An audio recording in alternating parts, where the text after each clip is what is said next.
This podcast is brought to you by the Albany Public Library main branch and the generosity of listeners like you. What is a podcast?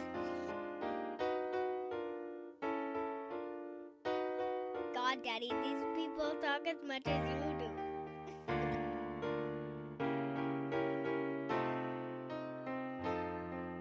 Razib Khan's Unsupervised Learning.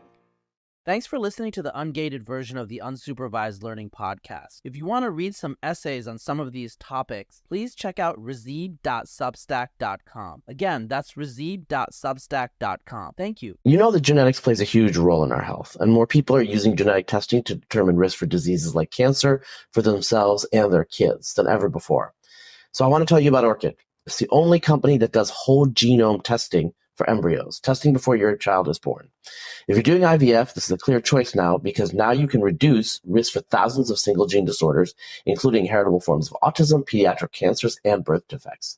Check them out at orchidhealth.com. My name is John Bruce Massey. I was born in the far remote southwest corner of the Australian continent, in amongst thick temperate rainforest. I grew up there and then later in Perth, which is the capital city of Western Australia. Graduated in civil engineering from the University of Western Australia and worked in Perth for a bit more than 7 years, designing bridges and doing other things. Then got into bridge foundations and road embankments and dealing with landslides. And so I progressively specialized in geotechnical engineering, which is a specialization of civil engineering. And then in 1978, completely to my surprise, I was recruited by the Hong Kong government to work on landslide problems. I did not apply to them. They recruited me. They grabbed me. Hong Kong has a bad history of landslides. That's not perhaps the image that most people have of Hong Kong as just a giant concrete jungle, but it's far more than that.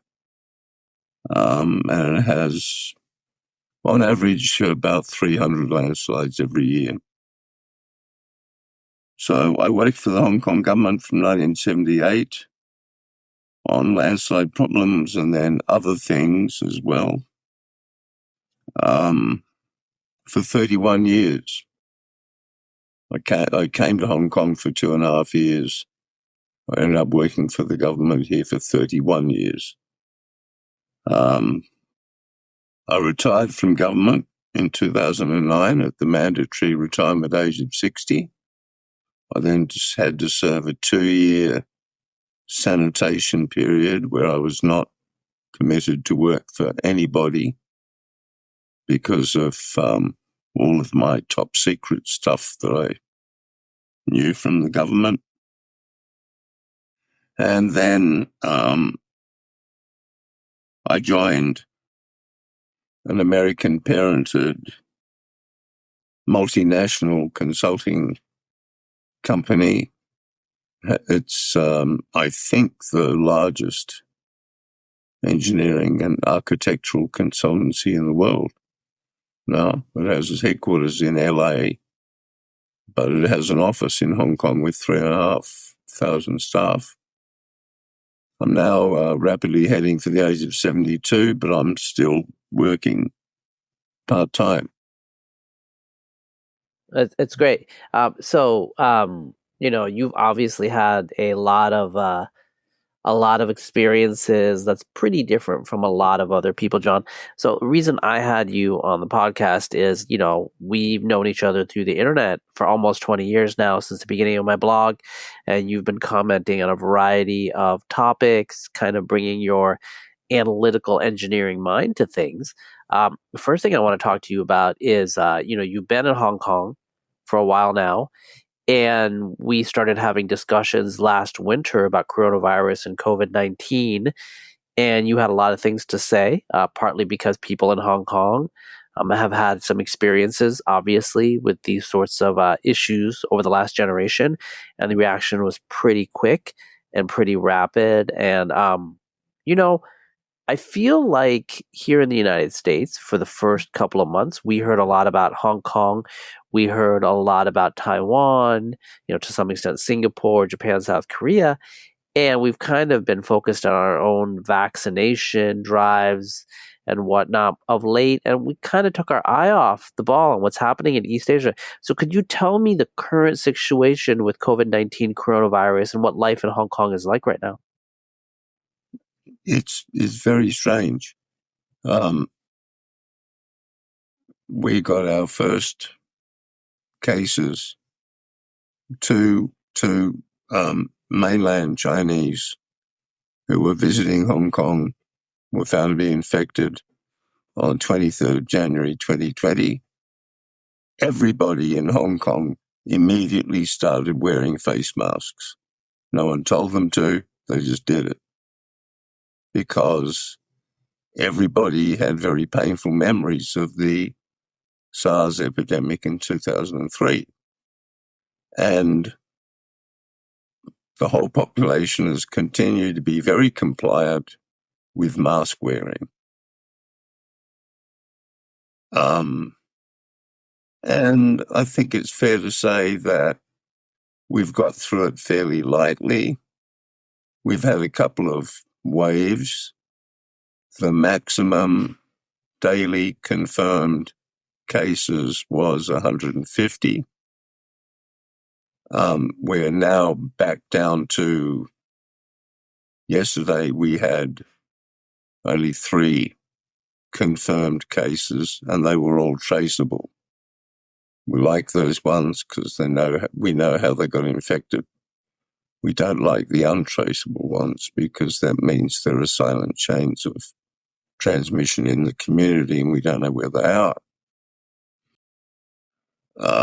Total fatalities, 208. Fatalities were very low, but unfortunately at some point the virus got into homes for the elderly and then the number of deaths rapidly rose, but they've now got the lid on that again, and so fatalities have tailed off again.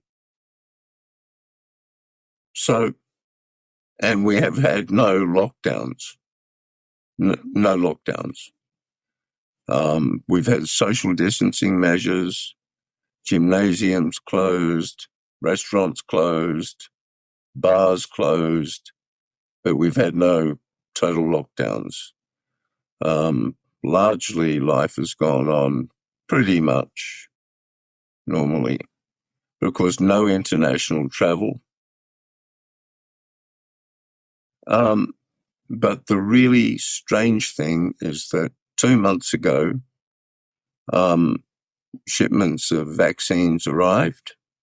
We have 2 vaccines, BioNTech from Germany, which is the same as Pfizer, and one from Sinovac in China, which is much less effective than BioNTech. And nobody in Hong Kong trusts anything that comes out of the mainland, including vaccines. We started community vaccinations 2 months ago, and so far the uptake of vaccinations is pathetic. So far, only 6% of the total population has been fully vaccinated. And at this rate, we will never get anywhere near herd immunity. Can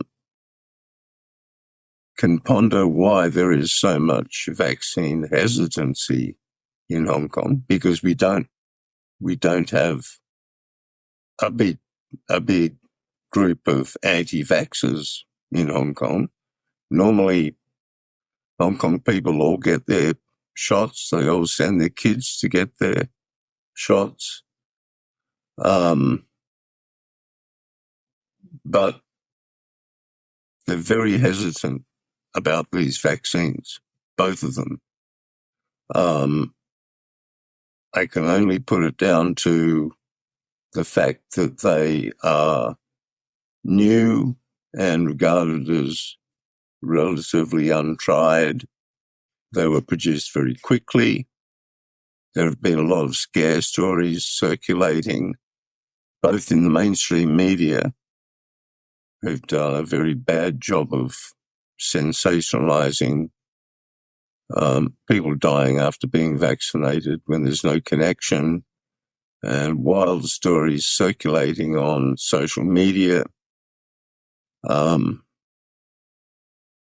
so, and everybody knows that if we're going to get Hong Kong opened up again, if we're going to reopen the airport to international travel, if we're going to reopen the border to the mainland, then we need everybody vaccinated. But they're kind of sitting back and not doing it. They're waiting and seeing what happens to other people who get vaccinated. So it's progressing really very slowly, and it's a cause for great concern to a lot of people, particularly for me, because I have a daughter working in the mainland. I haven't been able to see her since August last year because the border's closed. That's about it. We're just talking now to Singapore about establishing a travel bubble with Singapore because they have the coronavirus pretty much under control, the same as Hong Kong. But that will rest on only people who are fully vaccinated will be able to travel. So whether that will encourage more people to get vaccinated, I do not know. Well, so I'm kind of curious. I haven't been following this. What kind of worries do people have in regards to the vaccination? What are they hearing from social media? I'm curious. We have some of this in the United States. Honestly, I've just been focused on getting vaccinated myself, which I have got my first shot while we are recording this. So I don't really actually know what people are worried about. Could you tell me, John? Well, a typical story in the South China Morning Post, which is the principal English language newspaper in Hong Kong, is 85-year-old man dies after being vaccinated. That's the headline. Then you read the story, you find out the guy was 85 years old. He had multiple chronic illnesses. He received a vaccination 1 month before he died. The health experts say there's no connection, but people don't trust that. I mean, you might just as well report 85-year-old man has a glass of water and dies a month later. It's just as relevant. There's a lot of lack of trust. There's a lack of trust in the local experts, medical experts. There's a lack of trust in the government. Another one was women having miscarriages. Well, I happen to know that in anatomically modern humans, 50% of all pregnancies spontaneously abort. I think that's right, isn't it? Yeah. They happen. My wife miscarried before our daughter was born. My wife miscarried. She didn't even know she was pregnant. But now, if a woman miscarries and she had a vaccination 2 weeks beforehand, she wants to blame the miscarriage on the vaccination. And of course, that goes around and around and around the social media, and it builds up and it builds up. So there's this I even have to keep explaining this to my wife, who is a normally very rational person. I have to assure her that there's no connection, that the risks from the vaccines are vanishingly small. Maybe 1 in every 250,000 gets a bad reaction. But it seems it's a lack of trust issue, principally.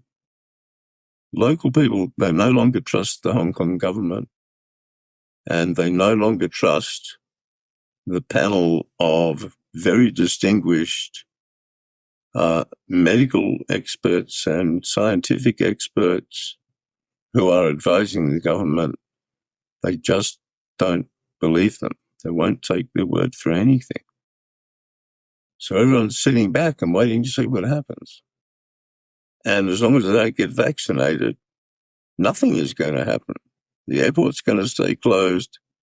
The border with mainland's going to stay closed. And I don't know what's going to do it. Well, so, you're talking about how people don't trust doctors, but on the other hand, everyone's masking and social distancing. So, here from the United States, it seems like, oh, these people are being so rational and hard-headed. And then you're telling me stories of like the same types of fear-mongering affecting people in Hong Kong that affect people in the United States. Yeah, but Hong Kong Chinese are very self-reliant people, right? They're very self-motivating people. They're very hard-working people. I mean, typical Cantonese. He's very hardworking, self-motivated, but he's a very suspicious guy of anyone outside. So when it came to masking, that was people doing their own thing. They just said, there's a virus out there. I mean, I heard, this is kind of funny. I'm friendly with the checkout girls at the local supermarket.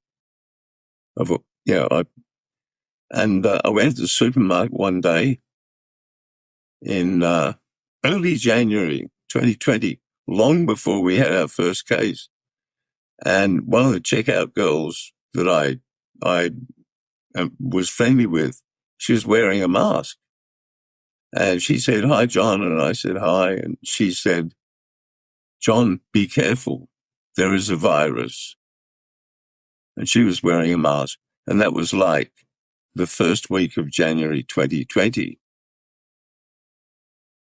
And that was just the Chinese side was saying it was not certain that it was transmissible human to human. But this girl who was already had a mask on, she was ready for it.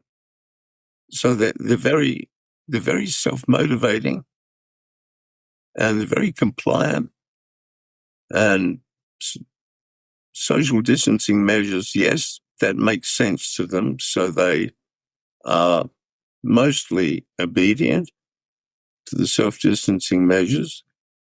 But when it comes to being injected with something they regard as new, untried, risky, they hear all kinds of horror stories about what happens to people who get it. They're very suspicious and very untrusting. Mm. Well, so I guess I'm curious then, what is the perception? And I know you're, isolating somewhat, but what is your general sense of the perception of people in Hong Kong to what's going on in the United States in terms of, were they expecting that the U.S. would react the way it did, or was it confusing to them? I mean, what's the general sense? They were shocked. They were shocked that initially it seemed to be dealt with so badly. They were horrified. They were, I think it's fair to say, they were empathetic towards people in the States when infection rates were so high. But that turned kind of derisory because Trump was such a lampoonish figure and was saying so many ridiculous things that turned somewhat derisory. And they were saying, what are the Americans doing, telling China how to deal with Hong Kong when they can't even deal with the coronavirus in their own country? Mm-hmm. But now that vaccination seems to be progressing really very well in the US. I mean, that's my impression, that it is. I mean, maybe that in different states, it's not quite so orderly or whatever. I don't know, but overall impression, the US is progressing very well with vaccination. People here are now saying, well, what's wrong with us? Why can't we do what the USA is doing? Why can't we do what the UK is doing? And people are getting very confused. Yeah, so it seems like an interesting turnabout insofar as what I can see is East Asians, and to some extent other, Australia, your native country, your home country, your original home country, acted very fast and proactively in clamping down and suppressing this outbreak. On the other hand, for various reasons, vaccination has really not taken off. People are worried about the consequences, possible side effects. What's the point of taking a vaccination if your nation, is it suffering from coronavirus? And now Britain and the UK seem to have really, really taken up vaccination to the point where, the statistics for Britain and to some extent the UK look really good. Death rates are going down again. Some people, as we're recording, are saying that the first wave is, or the fourth wave is now abating in the United States, and Britain's been doing really well for a while. They have had pretty severe lockdown, but in any case, we're at a situation where I think we are starting to see the light at the end of the tunnel here. On the other hand, as long as there are nations that have raging epidemics like India and Brazil, for example, I can't see a place like Taiwan or Hong Kong not regulating commerce and traffic a lot unless they get vaccinated, right? So it's a situation where early action really crushed the coronavirus pandemic in these states. But now we're in a situation where vaccine hesitancy might stretch out the long-term effects. Does that sound right? Yes, I meant to say, I think the low incidence of confirmed cases in Hong Kong has played into that, in that your average Hong Konger doesn't really feel at risk. I mean, yesterday we had 3 confirmed cases in a population of 7.5 million. So your average guy on the street says, what risk? I'm not going to get infected. I'll take my chances. I'm more scared of the vaccine than I am of the coronavirus. That played into it, definitely. If we'd had a much worse situation with infections, I think we'd have people rushing for vaccination, but we didn't. Now, there's another interesting wrinkle now. Of course, India now is the global hotspot. I mean, India is now in a terrible state. Hong Kong has a lot of resident people of Indian ancestry, a lot. Right from the very early days of Hong Kong as a British colony, the British brought in Sikhs from India to serve as police officers, and they've stayed here ever since. A lot of Indians came here for commerce. They established businesses and they've stayed. So we have a sizable permanently resident Indian population. But they have families and they have businesses in India. So they're flying to India, and they're flying back again, and they're coming back infected. And they're being caught at the airport, tested, quarantined, quarantining them for 21 days, which is, being locked in a room for 21 days. It's not funny. It's pretty awful. And then what we find, because they've been doing this in hotels, which were not set up as quarantine centers, and now they're finding that people have been getting cross-infected in the hotels. So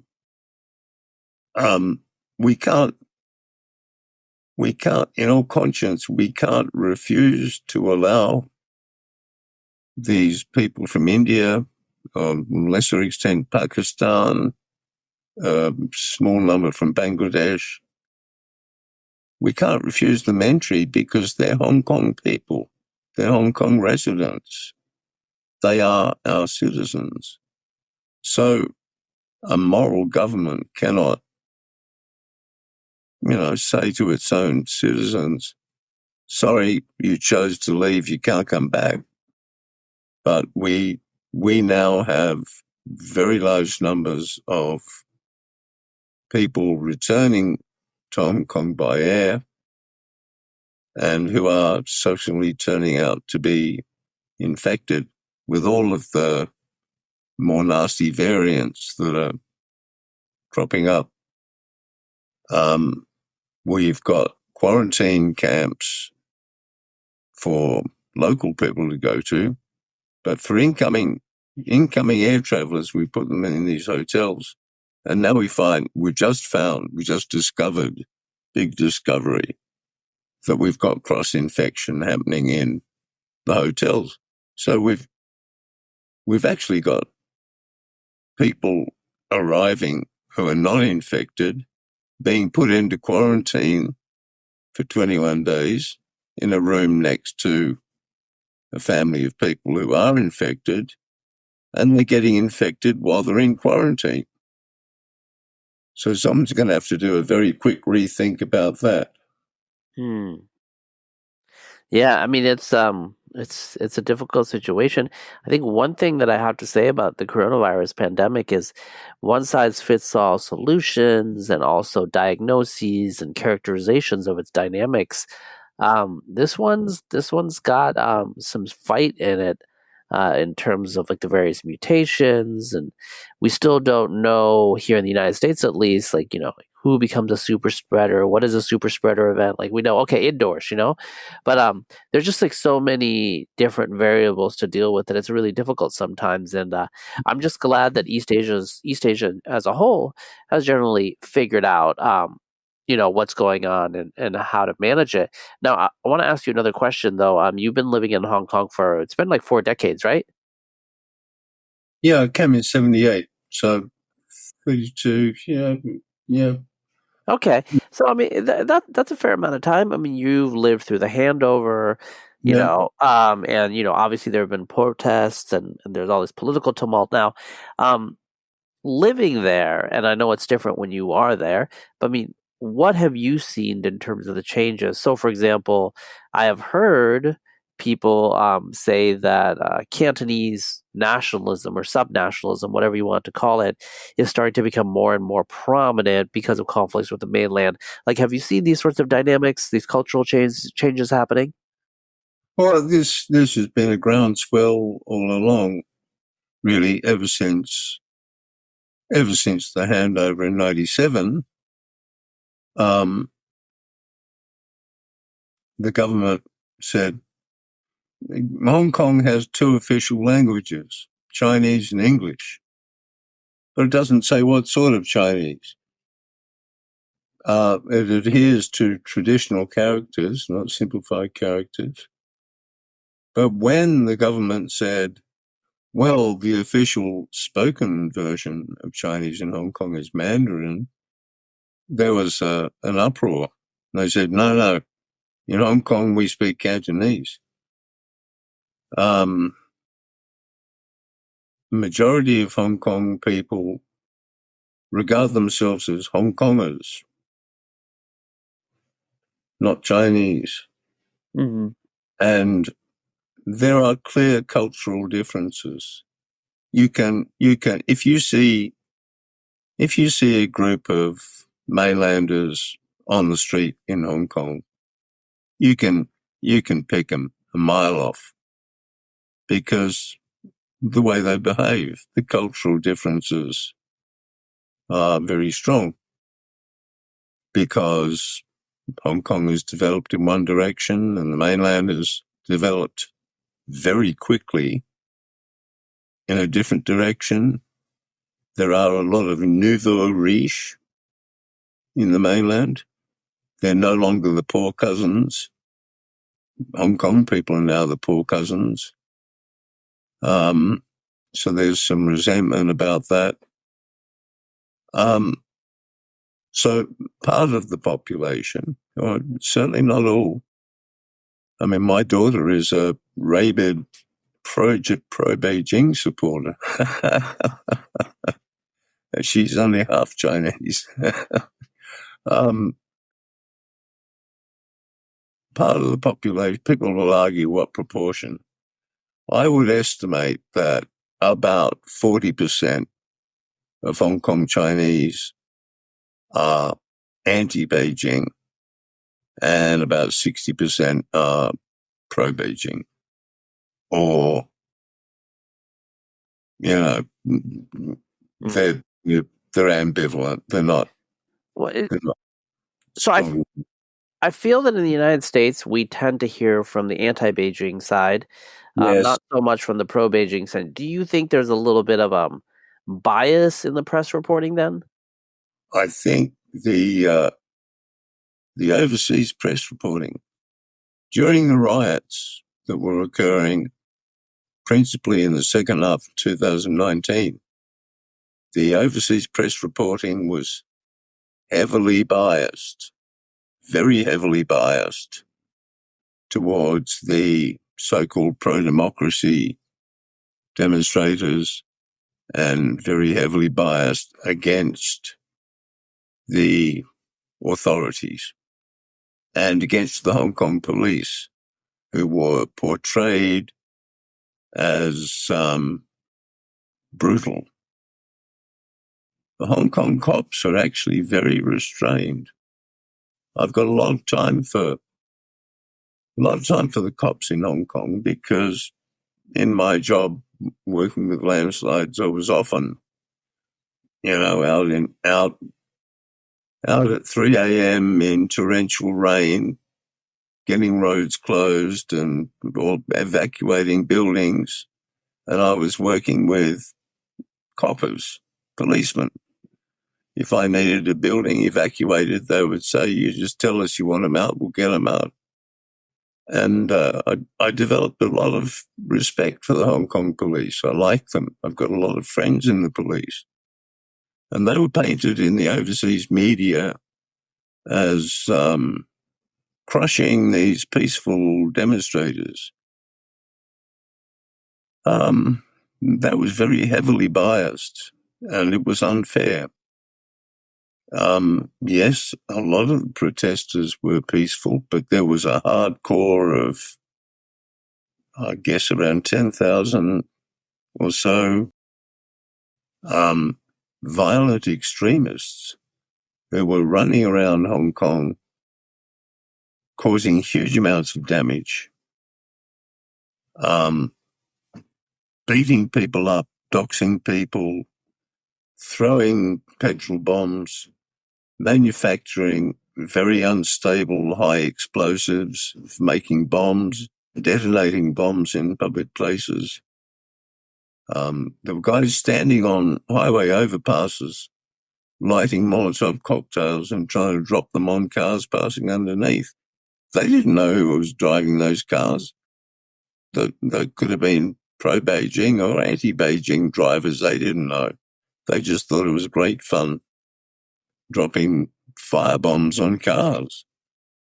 It was a very worrying time. My wife was going out shopping every day because that's what Chinese women do. They buy food, fresh food every day, and she was having to run the gauntlet of mobs of thugs.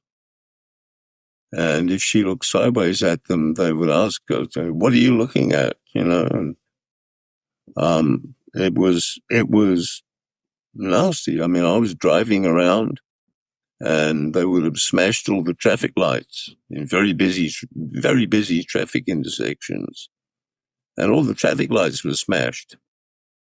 So, and there's no cop on duty sort of directing the traffic.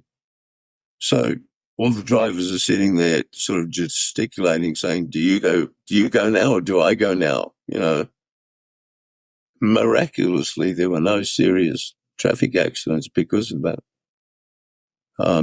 Which is, Hong Kong people at their best, I guess, sort of working in when there's a difficult situation, sort of pulling together.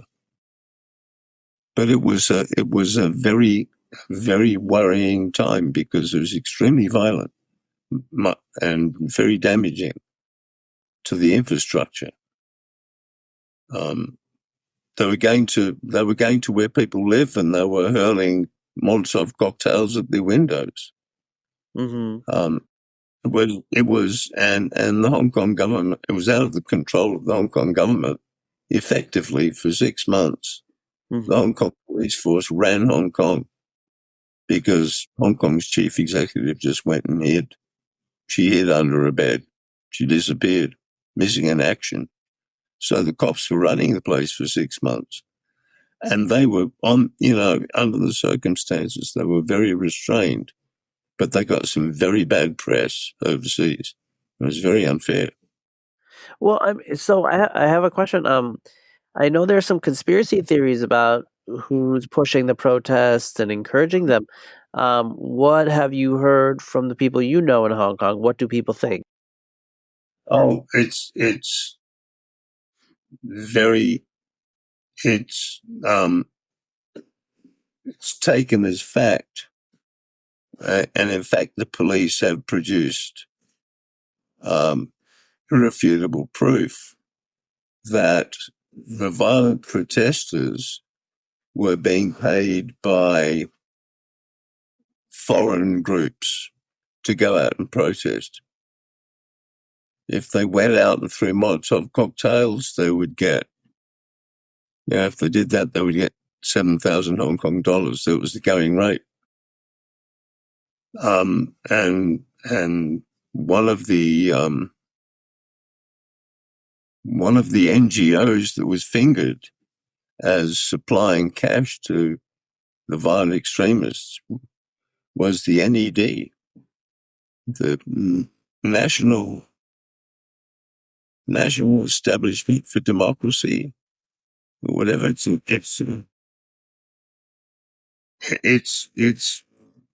been clearly established, and the police have produced proof that the violent extremists were being paid to do what they were doing. So I've heard this partly because, I check the social media and stuff like that. Something like this you will never hear in the United States, right? So, No. These sort of, but the arguments that you're putting forward, these assertions, are they widely held in the Hong Kong populace? Amongst pro-Beijing supporters, yes, 100%. We all believe it. We've all seen the evidence from the police. Of course, the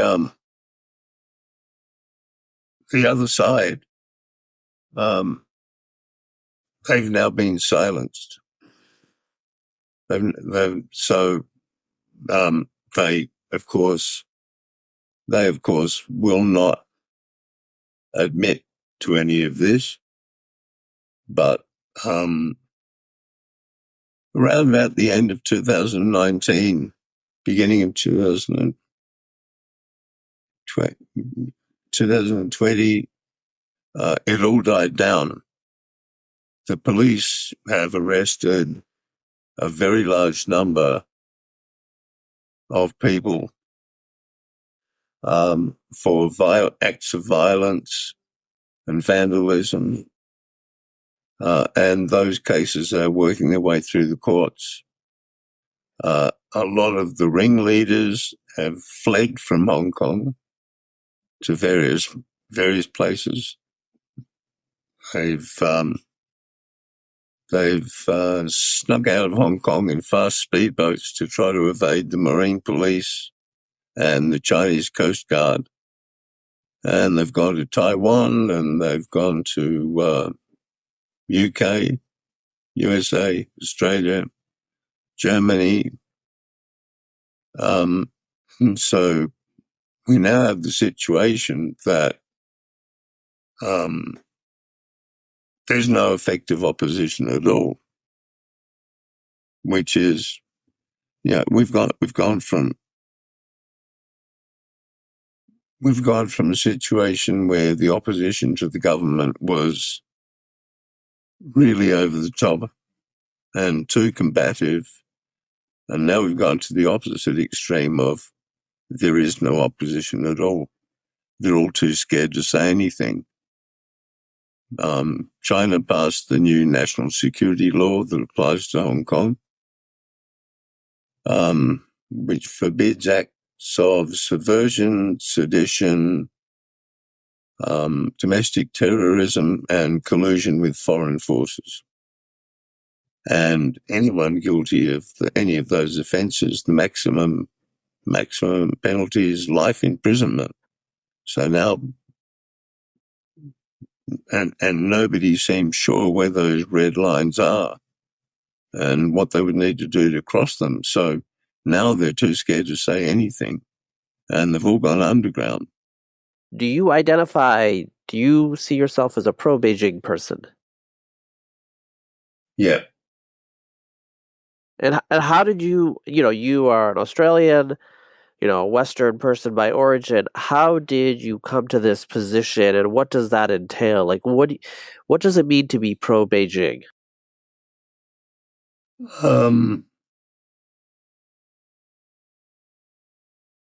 When I worked in the government, for various reasons, I had a lot of contacts with people in the mainland, government people in the mainland, both before and after the handover, municipal government level, central government level. I had direct contacts with Chinese Communist Party cadres.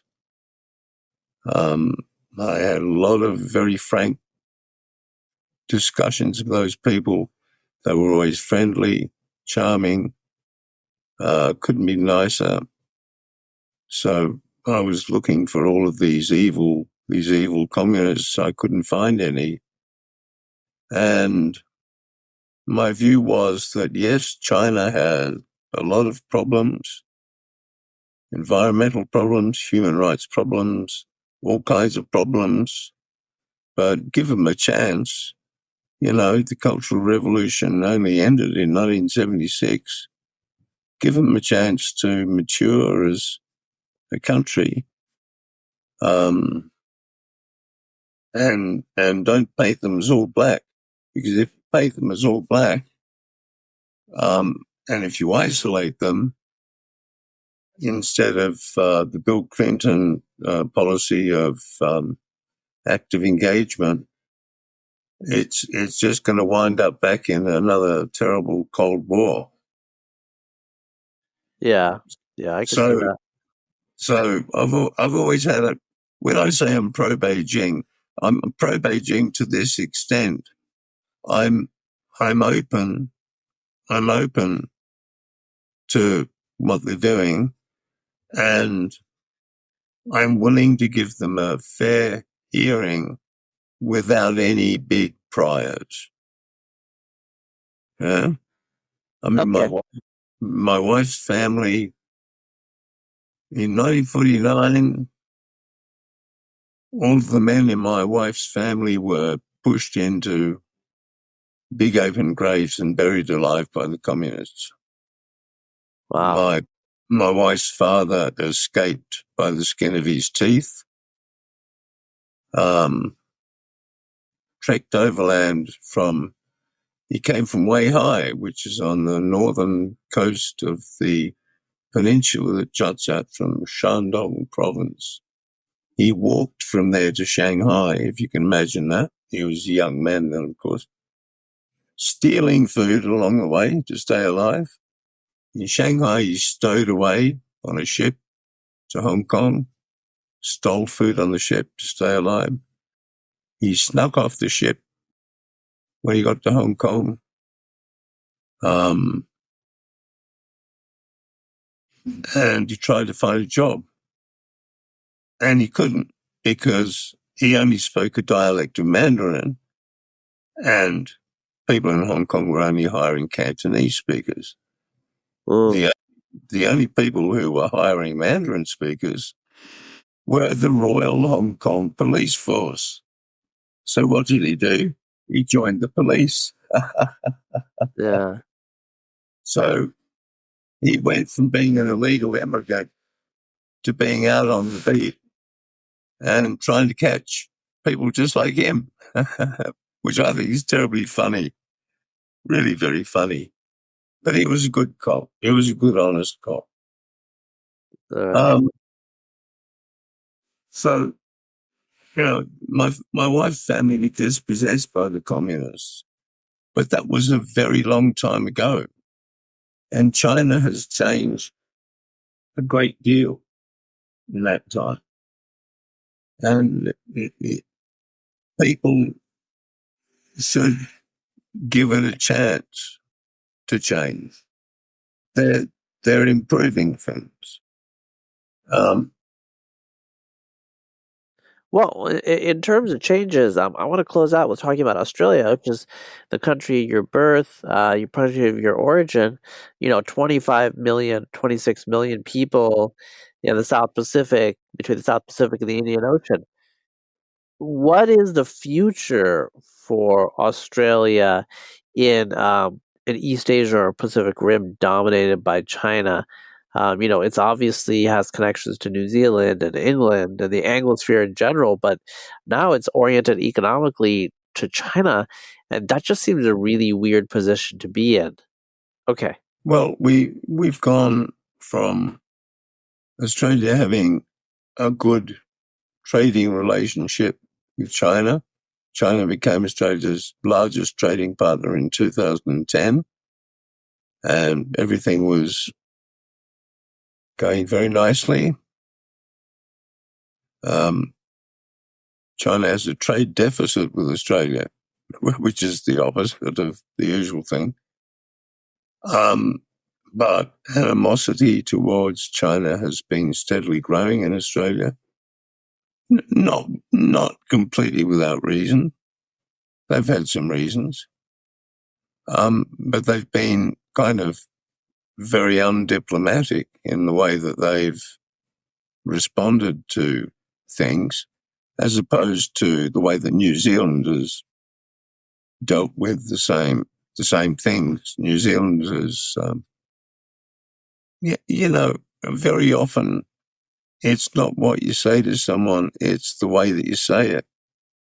And Jacinda Ardern, who is, the most stellar national leader in the world right now, she has had a way, she and her ministers have had a way of talking diplomatically to China about the same problems that Australia has, but the way they've done it has been acceptable to China, whereas the way that Australia has done it has been very confrontational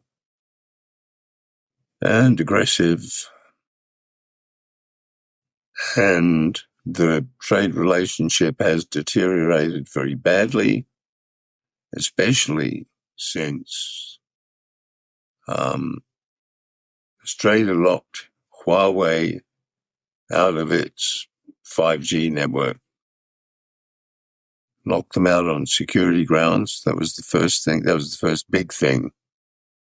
And then the Australian Prime Minister made an international call for an investigation not just of the origins of the coronavirus, but of the cover-up in the early days of the coronavirus in China.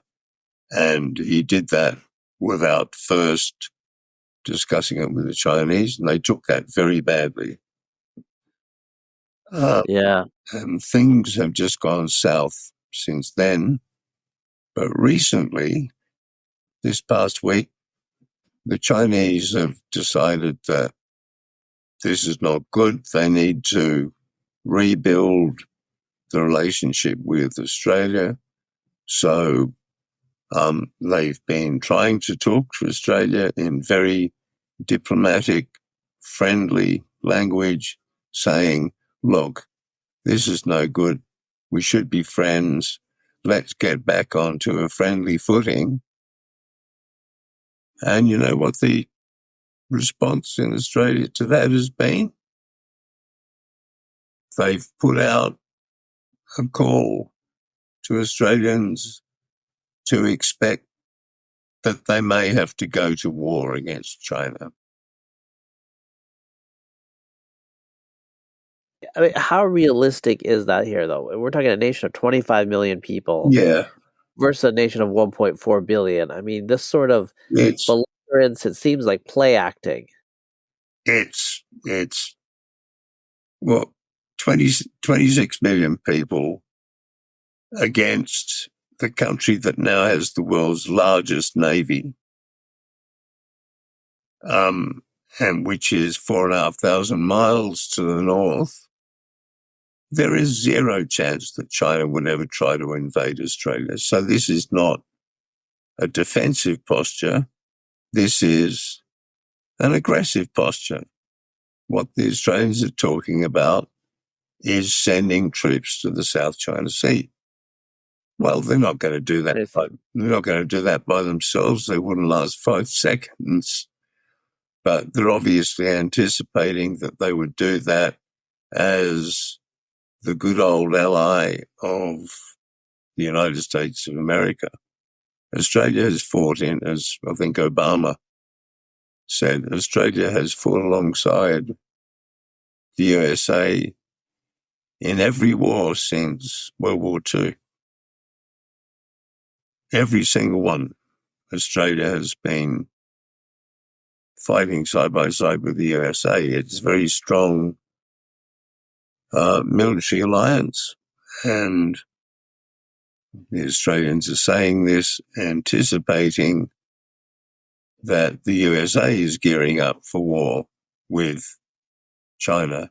But I think they might be getting a bit ahead of themselves there, because I don't get the sense that the USA is anywhere near to that point of saying, yeah, we got to gear up for a war against China in the South China Sea, or we got to gear up for a war to defend Taiwan. I don't get that sense at all. Yeah. So what's driving these Australians, I'm damned if I know. I really don't know. But if I have to pick a side, I mean, here I am, an Australian living in China, and if it comes to a war, and I have to pick a side, I'd better pick the winning side.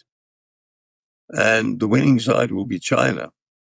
All of the military analysts agree that if there is a conventional, not nuclear, but if there's a conventional military engagement between the USA and its allies and China within the first island ring, the Chinese will win. There'll be terrible losses on both sides, but China will win just by weight of numbers. So yeah, it's like a law. That's like a law of physics. The imbalance is so great. yeah. I mean, if you got to pick I remember you saying pick a tribe. You got to pick a tribe. Well, if I have gone all my life trying to avoid choosing a tribe. I don't want a tribe. I'm I'm a cosmopolitan like you, and I don't want to be tribal. But if I'm forced to choose a tribe, I'm going to choose the tribe that's going to win. And the way I see it at the moment, the tribe that, if they had a war tomorrow, the tribe that would win would be China. Okay. Well, so kind of like ending here on a downer note. So I want to ask, like, what are you optimistic about as the next 10 years as we enter into the 2020s? You've seen a lot, and you're kind of, at a global city, a world city, at the center of events now, center of the world economy. My prediction is that I do not believe the mainland will invade Taiwan within the foreseeable future. They will not invade them within the next 6 years, at least. There's no point. Why would they? I mean, they regard Taiwan as part of their territory. They regard the Taiwanese as their fellow countrymen. It would be hugely destructive. Why would they want to go in and kill all their countrymen? It makes no sense. So they might do all the saber rattling that they want to try to encourage Taiwan to be more compliant. But I do not believe that China will launch an invasion of Taiwan. I don't believe it. I do not believe it will happen. So I do not believe that it will come to a military engagement between the USA and China, unless unless there's an accident and makes a mistake, and it just kind of happens by accident. I don't believe it will happen. The southern part of China, what they call the Greater Bay Area, which is Hong Kong, Macau, Guangzhou, and 8 other cities in Guangdong province, they are going ahead very rapidly. My daughter is in amongst that. She's working in that, and she's building a career. And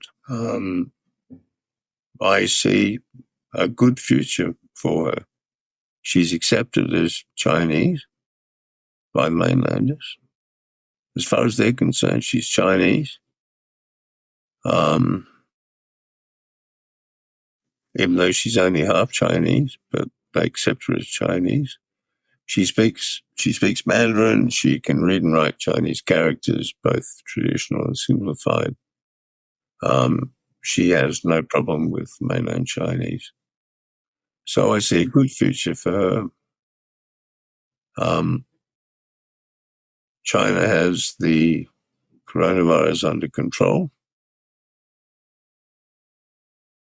So really, although I've sounded maybe pessimistic about lots of things, at the moment things are looking pretty good. I just wish Hong Kong people would get vaccinated. Yeah. Well, I mean, so I think it's a good place to end. I mean, I too agree with you. I don't think that there's a high chance for war, but a non-zero chance is still scary. So I think that's a key issue. I'm hopeful that after this unfortunate pandemic, we'll get back to normal and try to figure out a way for the nations to interact in a mature way, because I think we're starting to get into a sort of new Cold War, and I don't think that's fun for anybody. And entertaining scenarios of mutually assured destruction again. I thought we were all beyond that after the 1980s, but I think all things old become new at some point, and this has become a new thing. John, it was great talking to you and getting your perspective from out on the Pacific Rim over there in Hong Kong. You're definitely stepping into the future, and it's just been really fascinating hearing about your perspectives as someone who's lived in Hong Kong that long and seeing, hearing, and believing things that we, frankly, in the United States are told, are not told about Hong Kong and people in parts of East Asia. So it's been really good. Well, thank you for having me, Razib. After 19 years, it's been A tremendous pleasure to talk to you. Yeah. No, it's been great, John. For the listeners, so you don't know, John's been reading me for 19 years. So I think we've both gone through some life transitions and seen a lot of things. And hopefully it'll be another 19 years, and maybe we can do a hollow podcast or whatever they have in 2040. If I'm still around. Yeah, exactly. Yeah, me too, man. But it was great talking to you, John.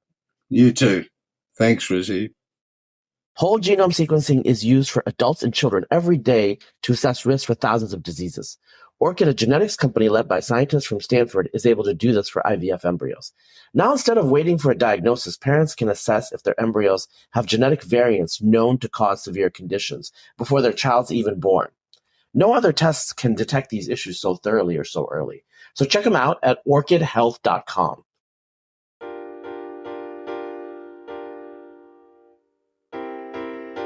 This podcast for kids